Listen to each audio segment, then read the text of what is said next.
Welcome back to our annual symposium, Electoral Reform. We are here now with Eli Beckerman of Open the Debates. Welcome, Eli. Hi. Great to have you. I'm excited to be here. I have been in touch with you for years, Yep. and it wasn't until yesterday at the Non-Reformers Summit that we met in person. So it's nice to meet another very passionate person towards opening the debate. So please say hi to our audience online. Hello. Here in the studio.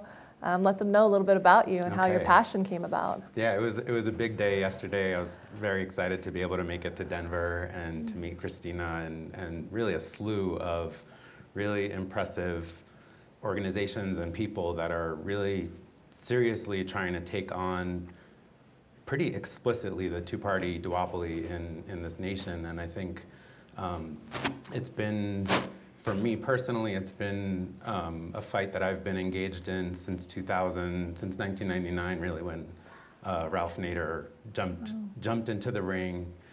And I think starting in that time period, there were just a lot of examples of the two-party system inserting its way into the political process in a way that I don't think the American people appreciate and respect and support. And so that got me going. There's a famous video clip of Nader at UMass Boston being threatened with arrest. So a public institution, the state troopers of Massachusetts telling him that he was going to be arrested. He had a ticket to be at the debate. He had an invitation from Fox News to go on air with his thoughts. And I think it was a pivotal moment in time. And unfortunately, Mr. Nader kind of shied away. He said he had no intention of ever being arrested. And he just wanted to make his point that what they were doing was illegal. It was indefensible. And but he didn't want to get arrested. And I think as a candidate for president, candidate for office, anybody who puts themselves out there has a really tough choice to make. So I don't really hold it against him. I don't think he knew the impact of not getting arrested at that point in time, but it was a choice he made. And I think if he had gotten arrested, and I just read Congressman Jamie Raskin wrote a book in 2004 or so, and I just read his chapter about the Commission on Presidential Debates. And he talked about that as a pivotal moment where he thinks that if Nader and his supporters at the time were pretty high-profile people like Michael Moore and Cornel West and just all these sort of luminaries around him, that if he had gotten arrested and used that opportunity to capture the national stage, even though he was being denied that stage, it would have shifted the campaign into another gear. And I think the public consciousness of this problem, and this problem has existed kind of explicitly in this country since 1987, 1988, when the two parties very plainly, very explicitly, brazenly created the Commission on Presidential Debates, and they did it to take the presidential debates out of the hands of the League of Women Voters. And that's a problem. And the League of Women Voters, and I'm honored to follow Celeste, and I really honor and appreciate what the League of Women Voters does. When they backed out of the debates, they wrote the most scathing, clear-headed, strong press release, really a beautiful document in 1988, and they were forced out by the two parties. And they said they would not participate in the hoodwinking of the American public, and they would not help perpetrate a fraud on the American public. And next year is the 100th anniversary of the League of Women Voters. And also, not coincidentally, the winning of the right to vote for women in this country, for white women, I should probably say. And I really hope. And I really also appreciate the work that Christina and Free and Equal have done. This is emotional for me, but I actually brought the mission of the Commission on Presidential Debates here, and I want to butcher it a little bit, but to ensure for the benefit of the American electorate that general election debates between the candidates for the office of president are a permanent feature of the electoral process, a permanent part of the electoral process.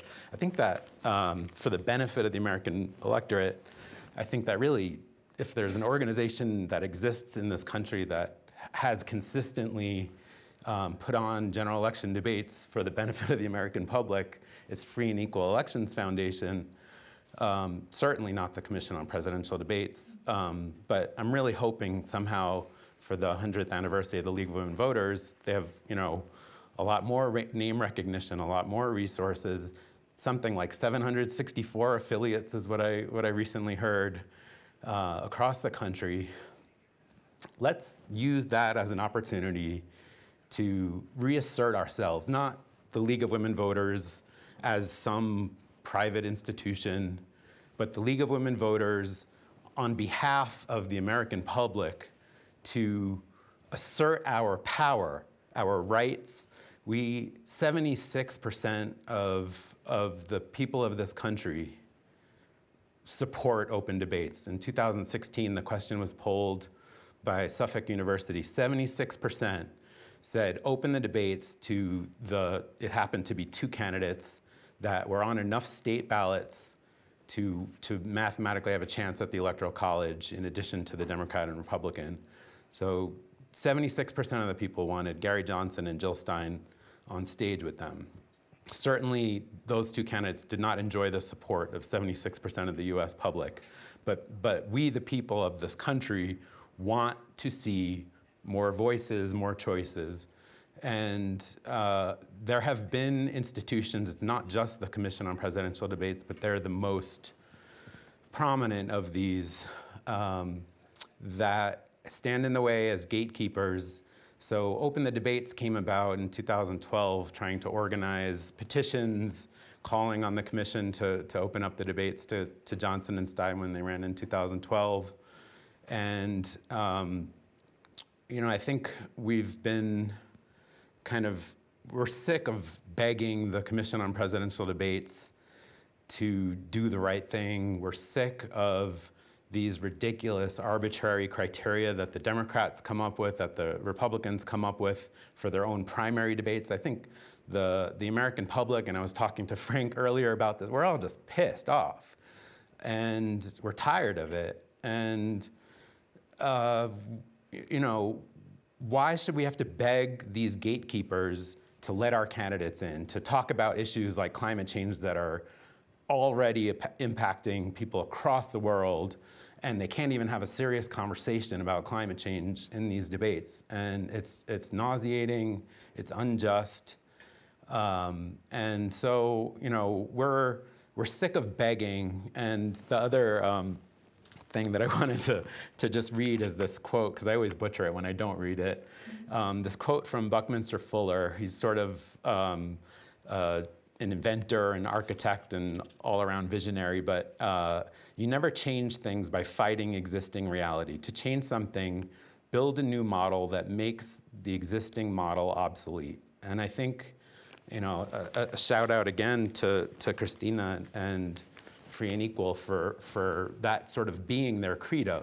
They've been trying to climb this uphill climb, to put forward an alternative debate that is inclusive and fair and informative and meaningful in a way that we desperately need. And they need more resources, they need more support to take that to the level where the major party candidates can't resist it.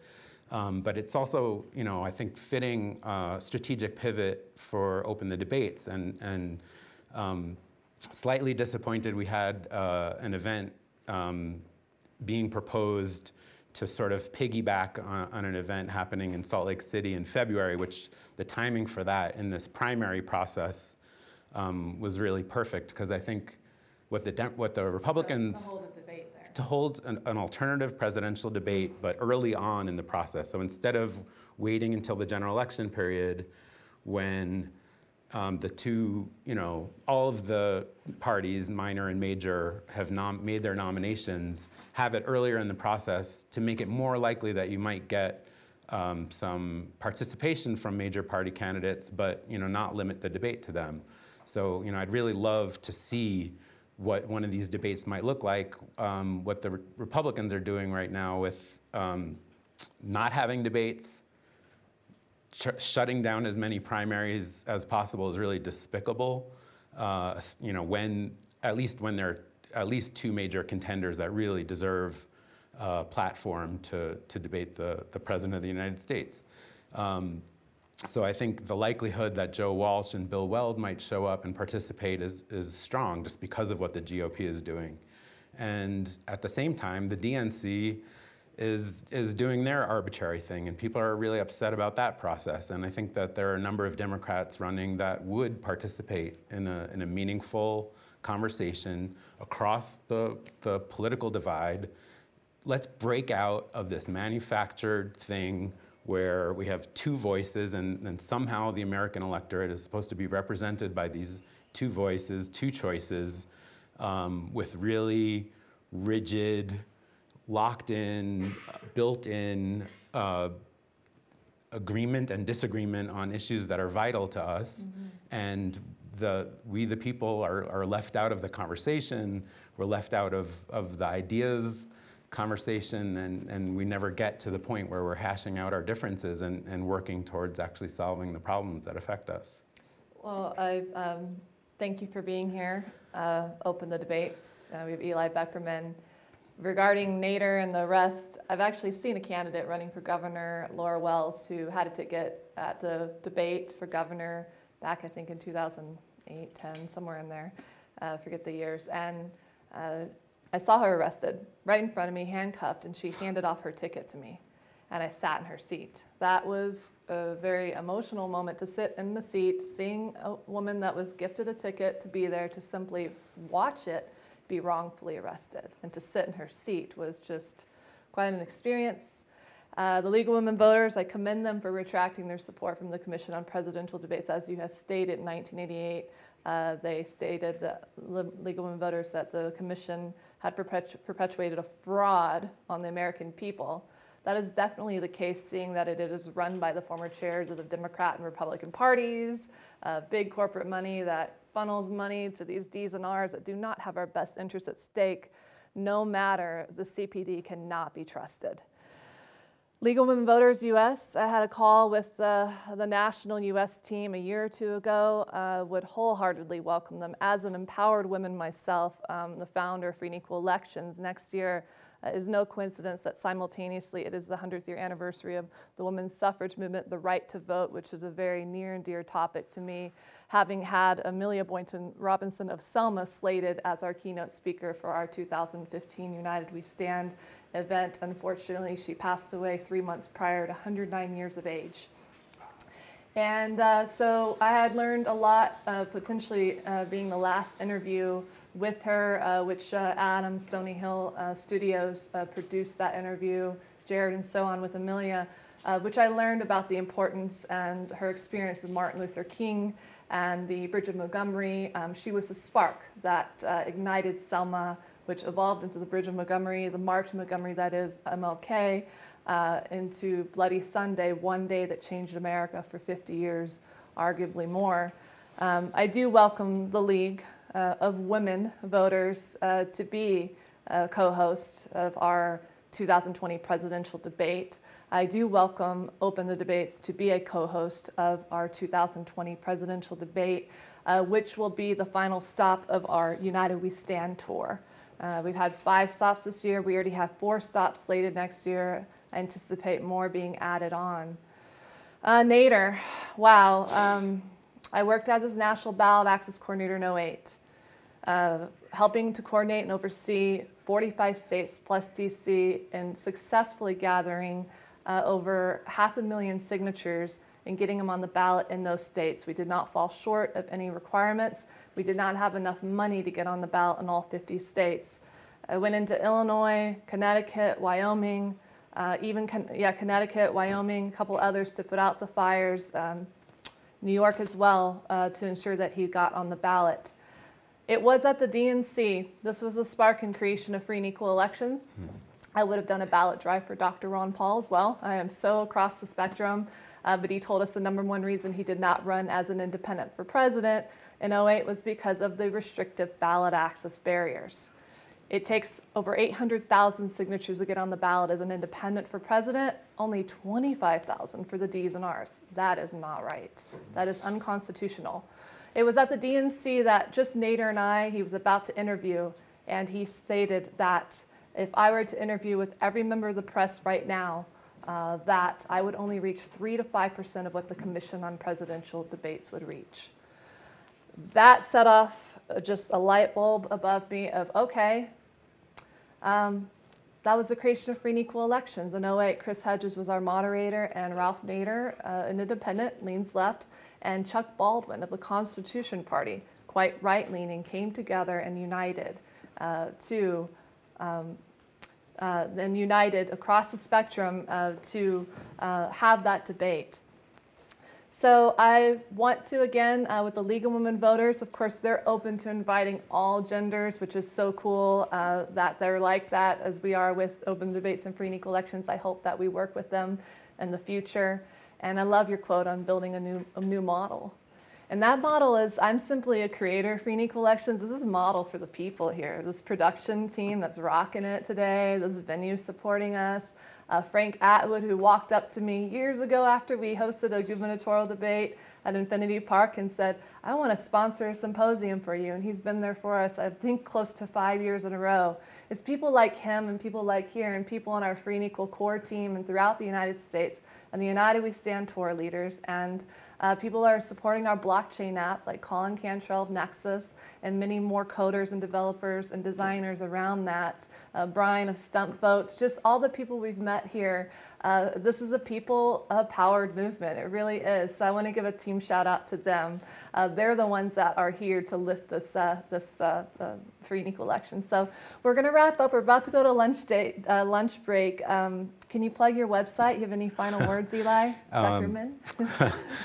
You can find us at openthedebates.org, and yeah, it's just an honor to be here. And I think we, as we're not one people kind of as Americans, but we the people should mean something. It really hasn't to a lot of people, and I think it's up to us to sort of assert the power that we do have. I think we don't necessarily see that power. We don't feel like we have that power, but the truth is that we do have the power, and I think all we need to do, we have the people on our side. 76% of the people, 90% of the people think the system is broken.